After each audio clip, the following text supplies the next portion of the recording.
Assalamualaikum warahmatullahi wabarakatuh. Anak-anak sekalian kelas 9 MTS Perguruan Mu'allimat yang kami banggakan, alhamdulillah kita berjumpa lagi di pertemuan kedua, minggu kedua, masih dalam program daring materi fikih kurikulum kelas 9. Kali ini kita akan membahas tentang kurban dan akikoh. Mari kita berdoa bersama, mudah-mudahan apa yang kita pelajari bisa bermanfaat dan bisa kita amalkan dalam kehidupan sehari-hari. Al-Fatihah. A'udzubillahi minasyaitonirrajim. Bismillahirrahmanirrahim. Alhamdulillahirabbil alamin. Arrahmanirrahim. Maliki yaumiddin. Iyyaka na'budu wa iyyaka nasta'in. Ihdinas siratal mustaqim. Shiratal ladzina an'amta 'alaihim ghairil maghdubi 'alaihim waladdallin. Amin.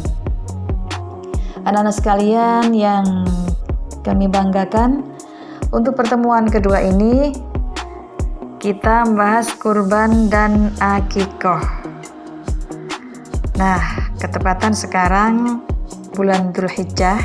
Jadi lebih jelasnya marilah kita simak bersama, konsentrasi sejenak.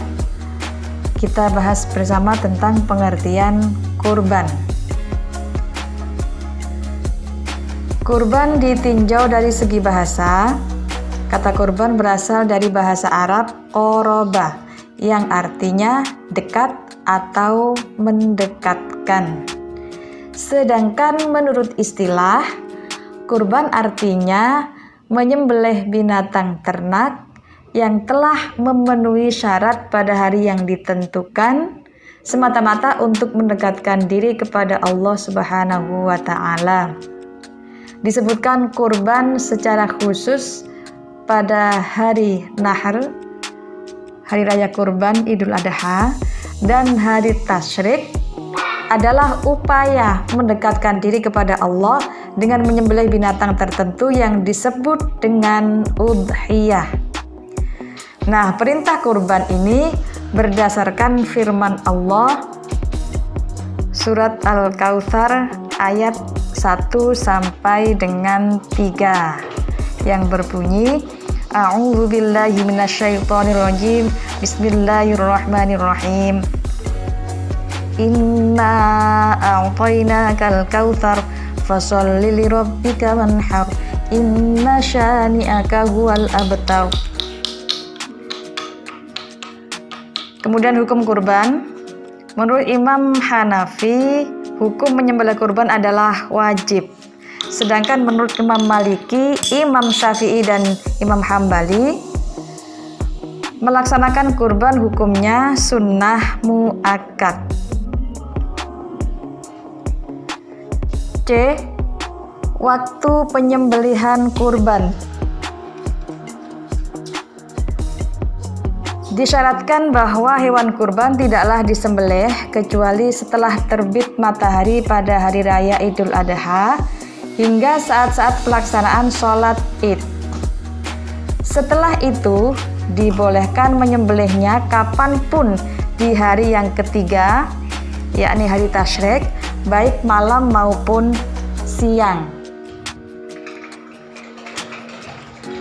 Setelah 3 hari itu, maka tidak dibenarkan penyembelihan hewan kurban, sebagaimana riwayat Al-Barra dari Nabi Shallallahu Alaihi Wasallam bahwa Nabi bersabda, sesungguhnya hal pertama yang kita lakukan pada hari ini adalah sholat, kemudian kembali dan menyembelih kurban.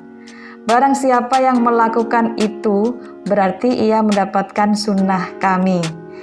Dan barang siapa yang menyembelih sebelum itu, maka daging sembelihannya untuk keluarganya dan tidak dinilai sebagai ibadah kurban sama sekali.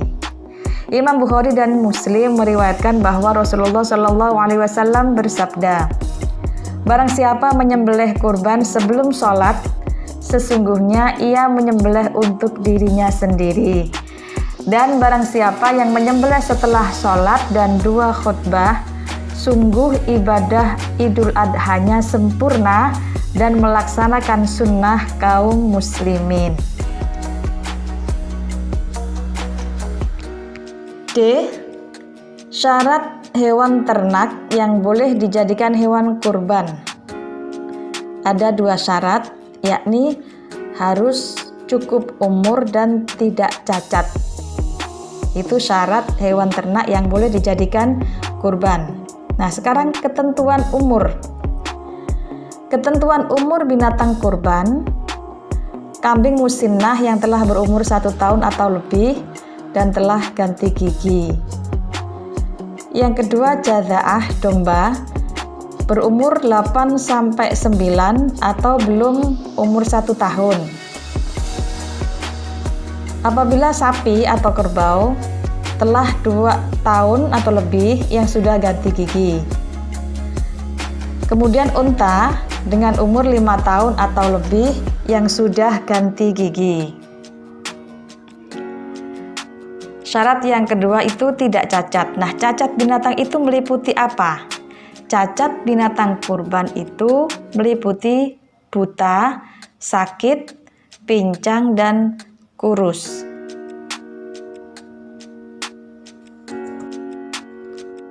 Cara membagikan daging kurban. Daging kurban itu diberikan kepada siapa saja. Nah, apabila kurbannya kurban sunnah, maka 1/3 dari daging kurban untuk yang berkurban.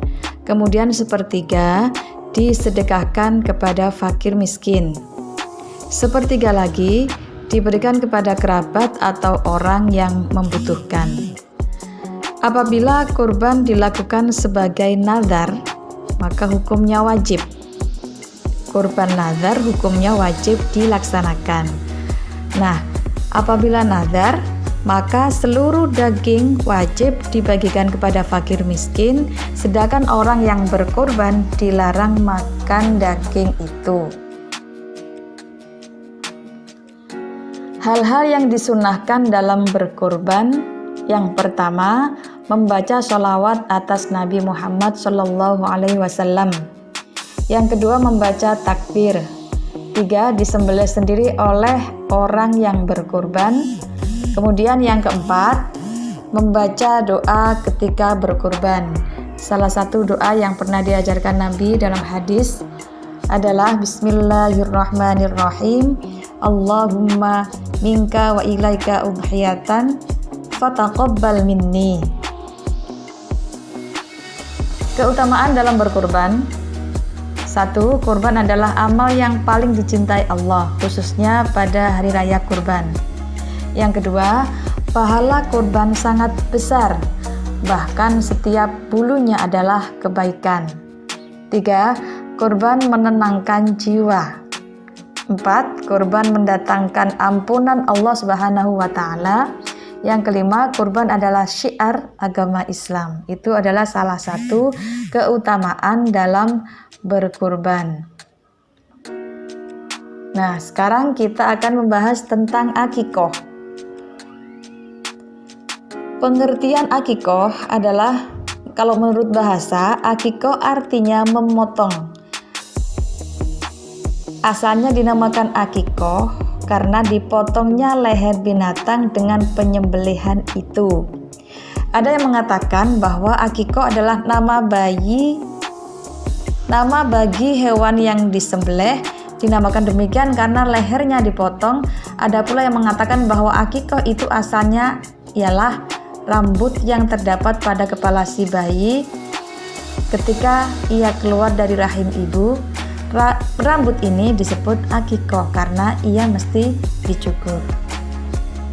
Akikoh adalah penyembelihan domba atau kambing untuk bayi yang dilahirkan pada hari ke-7, ke-14 atau 21. Jumlahnya 2 ekor untuk bayi laki-laki dan 1 ekor untuk bayi perempuan. Nah, sedangkan hukum melaksanakan akikoh adalah sunnah muakkad bagi orang tua yang bertanggung jawab atas anak itu. Apabila akikoh nazar, maka hukumnya menjadi wajib, dan yang bernazar tidak boleh makan dagingnya sedikit pun. B. Pelaksanaan akikoh disunnahkan pada hari yang ke-7 dari kelahiran. Ini berdasarkan sabda Nabi yang artinya setiap anak itu tergadai dengan hewan akikohnya, disembelih darinya pada hari ke-7 dan dia dicukur dan diberi nama. Hadis riwayat Imam Ahmad dan Ashabus Sunnah dan disahihkan oleh At-Tirmidzi. Dan apabila tidak bisa melaksanakannya pada hari ke-7, maka bisa dilaksanakan pada hari ke-14, dan apabila tidak bisa maka pada hari ke-21. C. Binatang yang diperbolehkan untuk akikoh adalah kambing, dengan ketentuan bagi laki-laki 2 ekor dan bagi perempuan 1 ekor.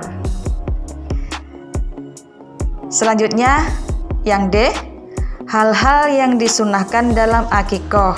Yang pertama, membaca sholawat atas Nabi.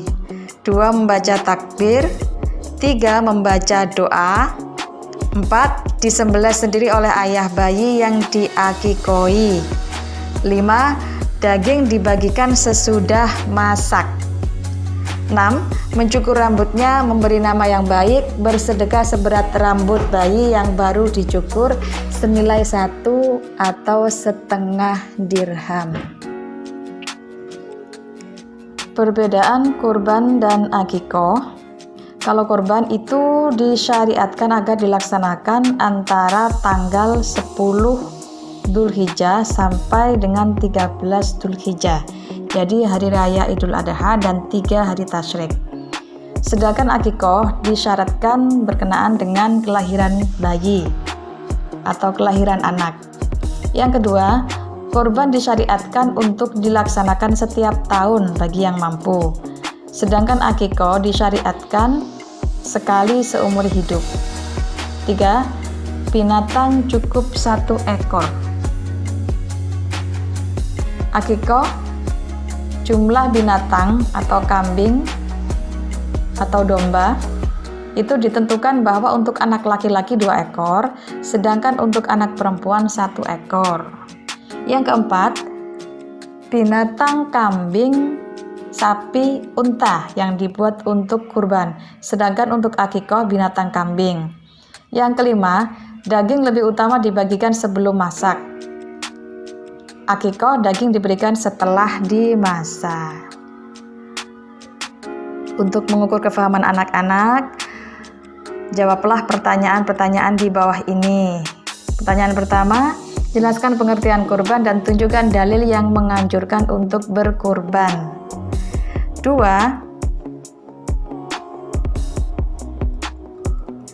Jelaskan waktu pelaksanaan kurban. Yang ketiga, jelaskan pengertian akikoh dan bagaimana hukumnya. 4. Sebutkan hikmah kurban dan akikoh. Yang kelima, sebutkan 3 perbedaan kurban dan akikoh. Demikian untuk pembahasan kurban dan akikoh. Terima kasih atas perhatiannya dan mohon maaf apabila ada kekurangan dan kekhilafan. Akhirul kalam, assalamualaikum warahmatullahi wabarakatuh.